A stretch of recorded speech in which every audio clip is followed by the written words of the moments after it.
Good morning, I'm Father X. In this episode, we'll talk about preparing your testimony about the best interests of your child for your custody trial.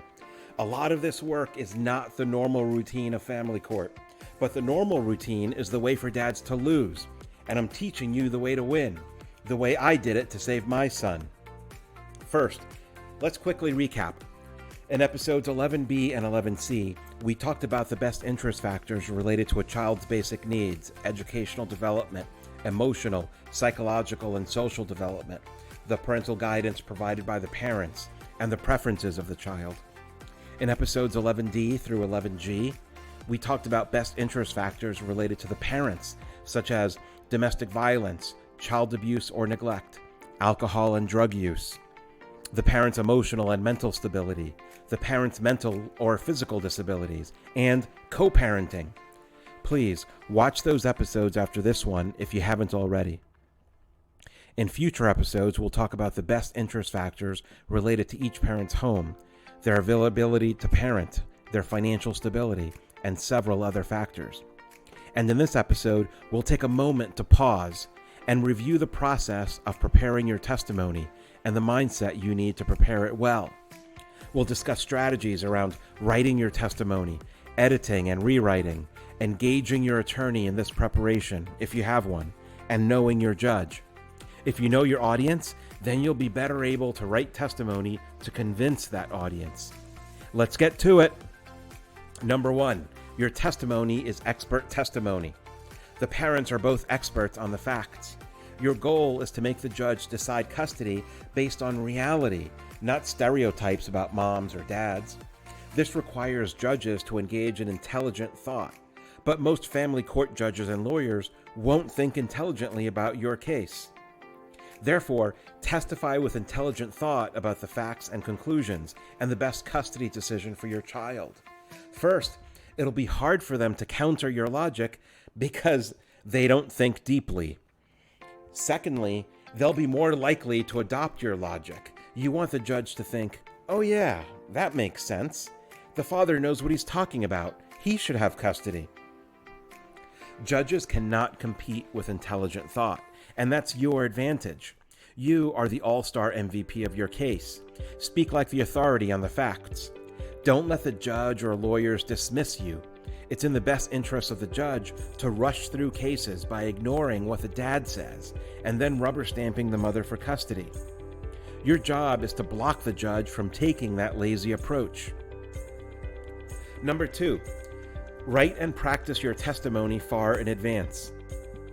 All throughout episodes 11, I provide sample questions to help you prepare your case.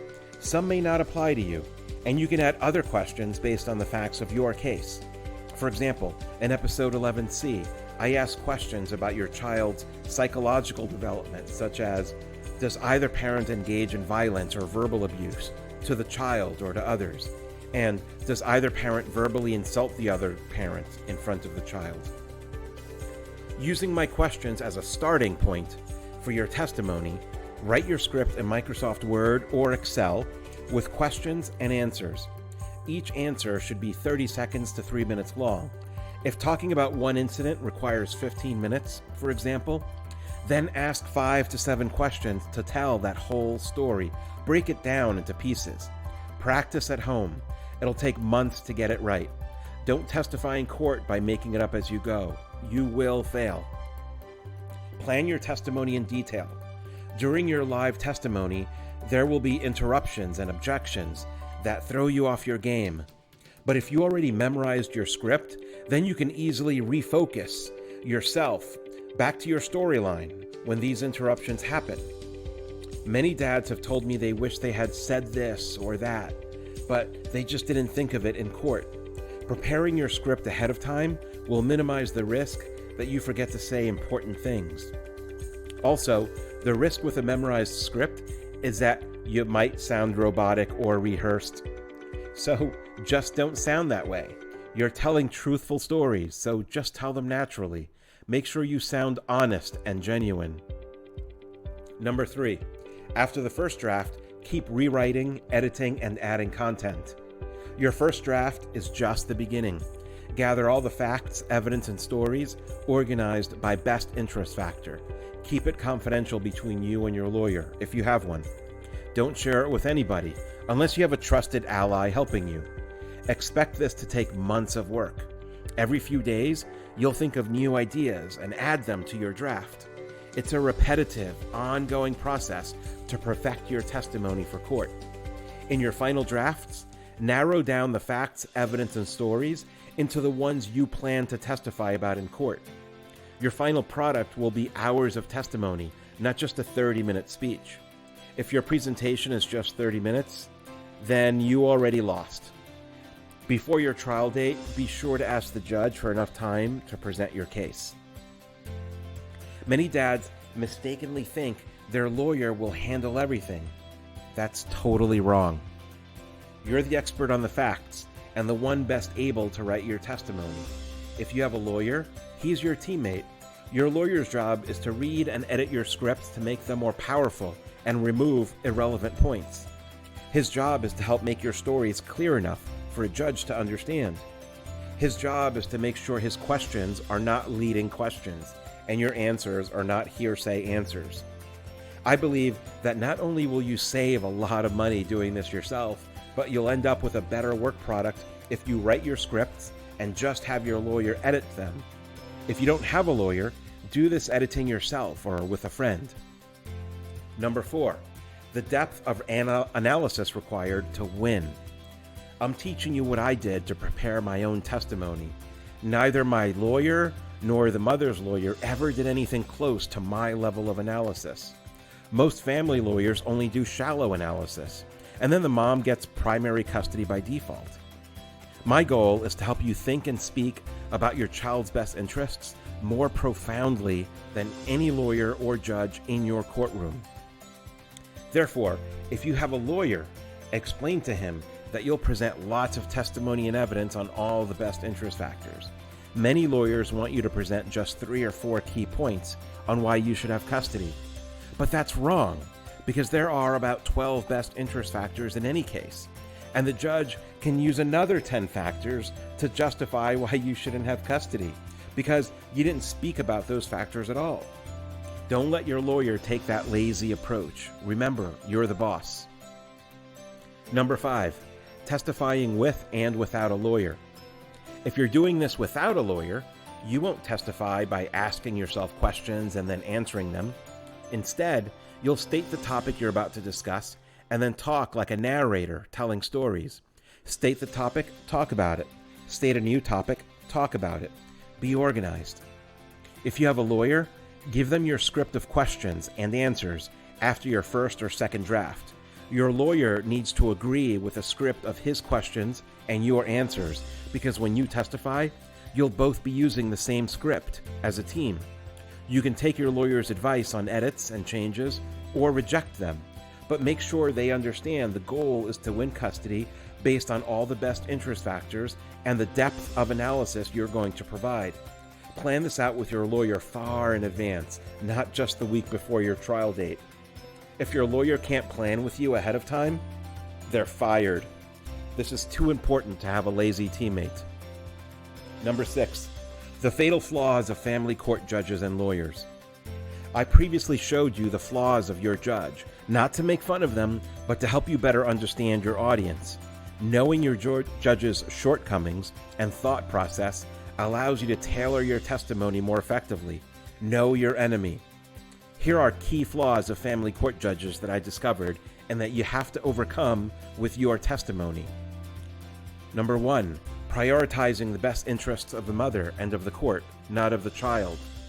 2, lack of complete or intelligent thought. 3, laziness. 4, gender bias favoring moms.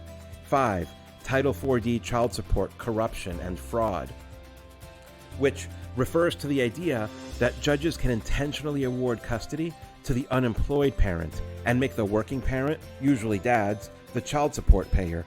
Higher income and higher earning parents pay more child support than lower earning parents.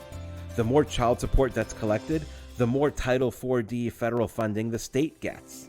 A judge can easily make decisions in the worst interests of the child in order to maximize child support and federal funding. We've also discussed the likely flaws your lawyer and the mother's lawyer might have.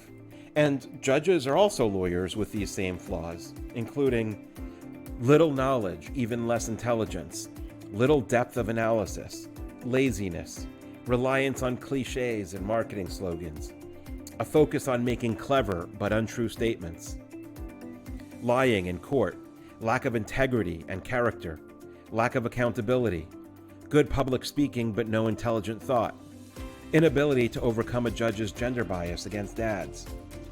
Recognize and anticipate the mental barriers preventing your judge from giving you 50-50 or primary custody.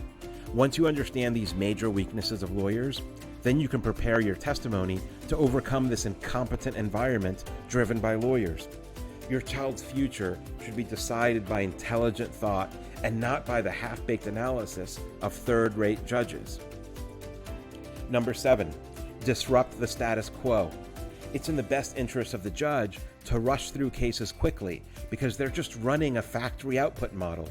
Ignoring the details of your case allows a judge to just blindly claim the mother's a fine parent, and then they can rubber stamp the mother for custody and move on to the next case. That's the status quo. Your job is to disrupt that standard factory output model by introducing intelligent thought about the actual best interest of your child based on the actual facts. Present the facts that show you should be a 50-50 or primary custodial parent. The more facts you introduce, the harder it is for the judge to execute their standard factory output model where they just rubber stamp the mother. Be assertive as well as polite. You want the judge to have empathy for you and believe you. Make the judge believe you'll be the better parent for the child. You want the judge to believe they'd be doing something wrong to the child if they simply made you an alternate weekend dad. If you're combative or angry, the judge will just say you're an angry parent and you shouldn't even have 50-50 custody. Emotions run high during custody trials. Control your emotions. Even if the judge is making dumb decisions or showing an obvious pattern of gender bias, you still must politely teach them what intelligent and neutral thought looks like, leading them by example, because they won't be able to do this on their own. But if you angrily show the judge that they're incompetent or gender biased, then they're likely to just get defensive and entrench in their position against you. Remember, they don't have any character or integrity. These statements about judges and lawyers aren't true 100% of the time, but I found this to be true most of the time, so you have to assess it for your case. Know your audience and know your enemy. So that's the process of writing and editing your testimony. In the next episodes, we'll discuss more best interest factors so you can learn what to talk about and how to put it together for your judge. These might be the darkest days of your life. They were for me. I'm making these educational videos to help you navigate this nightmare. If you subscribe, you can get updates when I post more videos. Thank you for liking, subscribing, and sharing with your friends who are in a similar situation. Please support this channel so I can make more videos. You can donate via my YouTube channel's About page using PayPal or Venmo.